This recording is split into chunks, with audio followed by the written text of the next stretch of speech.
Alright, the best way to start a project is by touching a file. Okay. We are going to output to standard out. Let's include our standard input-output header. If you watched the last video, then you know we need our main function. Short version, main is required for a program to run. It's the starting point. Today we're going to use the args, so we do need to add int argc and char star argv brackets. The argc is the number of arguments. The weird one is basically an array of all the arguments. The argv is basically a list of strings. It's a char star. That star is a pointer, and the brackets tell us that it's an array. In another video we will get into pointers, but for now just know this is essentially just an array of strings. And let's go ahead and add our return value. If we get to the end here, we will return 0. Alright, we will be passing values to our program. Let me prove again that the first argument in argv is the name of the program. In our case it will be ./a.out. We will use the handy printf function again. The first argument is our formatted string. We can replace %s with a char star value, such as argv0. In C and in any programming language worth its salt, arrays start at 0. We will go deeper into the subject of arrays in another video, but just know that the first one is 0 and the second one is 1 and so on. So we know argv0 is our program name, then argv1, argv2, argv3 will be strings that we pass to our program when we run it. Let's run this without passing anything and see what happens. Okay, argv0 is a.out and argv1 is null. That just means the value for argv1 was missing and there's nothing there. Now when we run it again with a value such as hello, we can see argv1 is hello. Nice. Now let's try a number. 8 is 8. Well, anything we pass to it will be considered a string. Also know that I accidentally put an extra space between a.out and 8. It will automatically trim any extra white space. Okay, that's great, but if you don't know, we cannot really perform meaningful calculations on strings. So we need to convert our string, or our char star, to an integer type. And that can be done with a function a2i, or I guess string to integer. I think the a is supposed to be ASCII to integer. And how do we know what we want to pass to a function? That's from knowing the function signature.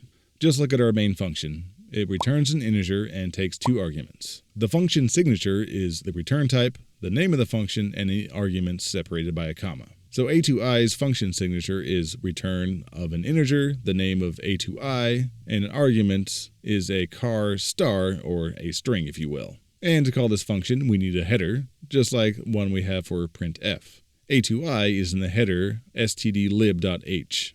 Alright, let's print out a number and see what we get. Let's first try it without passing anything to it. Oh boy, we get a strange number and a segmentation fault. Core dumped. This is basically saying our char star arg1 is something we actually don't have access to. Since we didn't pass anything to our application, argv1 is nothing and it's really not set up in memory. Alright, let's try something else like Doug. That converts Doug to 0. Poor Doug. I am Doug. Well, a2i doesn't error, so it will just return 0 when something goes wrong. It can't figure out what to do with Doug to an int, so it just returns 0. Now let's try a number like 9. Perfect, it converts our string 9 to the number 9. Okay, we want to avoid any possible errors if we can. So let's make sure we have enough arguments passed to our application. We can check if argc is less than 2. The syntax here is an if statement. We have the keyword if. That's saying if whatever is in these parentheses are true, then execute the code within the curly braces. So in our parentheses, we can have any statement that evaluates to either true or false. In C, false is 0, and any other integer value is true. So 100 is true, 1 is true, -1 is true, but 0 is false. In our case, we will evaluate and check if argc is less than 2. Because we'll have 1 for the name of the function, and the second value we need is going to be a number. So if we run this application without any arguments, argc will be 1. So 1 is less than 2, and then this code block will be executed. We will print out a quick helpful error and return -1. I know, we just talked about 0 being false and -1 can be true, but in the case of main, 0 means everything went fine, and any other value can indicate an error. Alright, let's do something interesting. Let's calculate the factorial. Alright, our function signature will be return value of int, name, factorial, and just one argument of an int. Now, what I'm doing here is a function declaration. I'm declaring the function and what it should look like, before main is even called. That way, anything below this declaration will know. Anything from main will know what this means. Now I'm going to jump all the way below main and write out the implementation of the factorial function. Factorial of a number n is written as this: n bang. This can be written out as n bang equals n times n minus 1 times n minus 2, counting all the way down to like 3 times 2 times 1. For example, 5 factorial is 5 times 4 times 3 times 2 times 1. That gives us a value of 120. All right, I'm going to show you two different ways you can calculate this using C. The first one is going to be recursion. Recursion is just the function that calls itself over and over again until it reaches a base case. So looking at how a factorial is defined, we can write our recursion as return n times factorial and pass in the argument of n minus 1. This will multiply the current value of n times the return value of factorial n minus 1. Now that's the definition of a factorial, so let's go ahead and print that value out. All right, let's compile and test if our actual if statement works. So we run our application without passing the argument. There, we see our helpful error, and it quits the application. Notice we don't even see a -1 value in our shell. All right, let's test it with a value of 4. Oh no, we got a segmentation fault. That's because we did not actually add a base case to our factorial function. So this function will get called over and over and over again until we are out of memory. So when we call factorial, it returns n times factorial n minus 1. But if we had infinite memory allocated for a program, this could keep calling itself until n reaches -infinity, theoretically. So we need a base case. The base case is when our recursive function reaches a point when we should go ahead and return instead of continuing on, so not calling itself again. In the case of multiplying numbers together, we should stop at 1. So we stop at 0, the result's going to be 0, and that's not going to work. So if n is 1, we just return 1. Once we no longer call ourselves, it's no longer recursion, all the calls will bubble up and we will get our return value. I should make note that I didn't actually put this in, but the actual another case I should add, if n is 0, we return 1, because that is in the definition of a factorial. All right, let's go ahead and compile and try it again. This time with a 4, and we get 24, which is correct. Now let's try it again with 5, 120, also correct. Once again, 6, 720. Looks like it works. Awesome.